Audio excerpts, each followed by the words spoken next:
Good morning, guys. It is Saturday morning and I am making a roasted carrot tomato soup. And I wanted to show you what I ended up doing.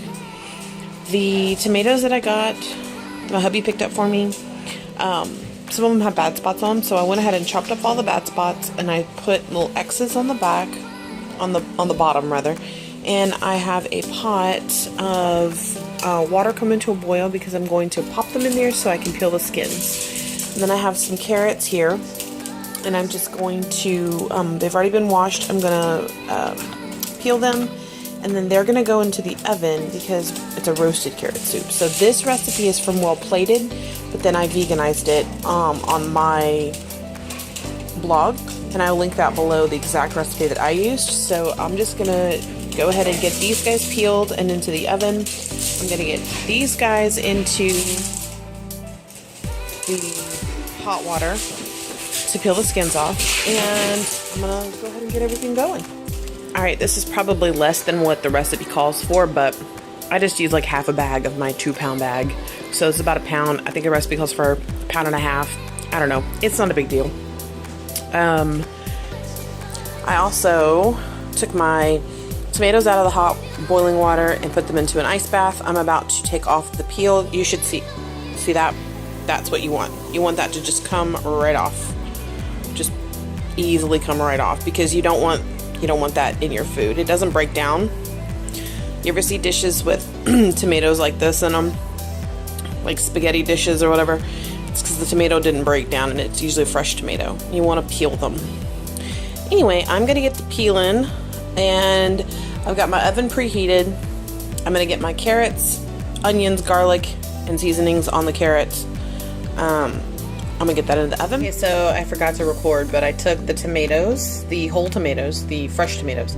I put them in the Dutch oven. I took 2 cans of tomatoes in juice, and I drained the juices, which I understand why, but for now, I mean, if you're doing it the way I just did it, you don't have to drain it, because I'm doing mine I'm using my immersion blender today instead of a regular blender. So anyway, and then I just took the carrots, onions, and garlic and put them in the pot with the tomatoes, because I'm going to let this cook and break down. So I'm going to let these tomatoes break down as much as possible, and I'm going to let the carrots get a little bit more cooked. And yeah, so that's really all that's going on right now. I added some dried basil and some salt and some pepper. And yeah, that's pretty much what's going on right now. I'm totally altering the recipe. And then I'm going to add the juice back in, and I'm also going to add a can of coconut milk. But I'm not going to add the juices in the coconut milk until after I've already blended this with my immersion blender. And I'm just using my Cuisinart Quick Prep little immersion blender. So I need to wash that, and I'm going to let this go probably for 10-15 minutes, medium-low heat, I guess. And yeah, I'm just gonna keep an eye on it and let it do its thing, let it come to a slow simmer, and yeah, just release all of its yumminess into the pot. I can't wait to eat this, you guys. Oh, I just love food. I keep forgetting to grab my phone, but basically I am just using my immersion blender and blending up my soup. I'm gonna add the juice of the 2 cans of tomatoes that I used and a can of coconut milk, and then I'm gonna check for seasonings. And yeah, I added a little bit more onions and garlic and basil and salt and pepper, and I'm gonna add some cumin. And yeah, so this is gonna be yummy, and I can't wait to eat it.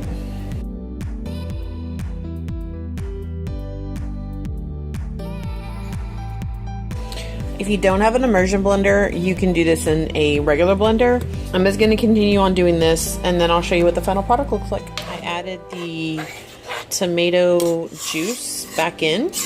I checked it for seasonings. It tastes delicious. And now I'm going to add my can of coconut milk. This is going to give it that rich creaminess that tomato basil soups have without using actual dairy products that are horrible for you. I'm going to push this back onto the burner because I want this to come up to a simmer.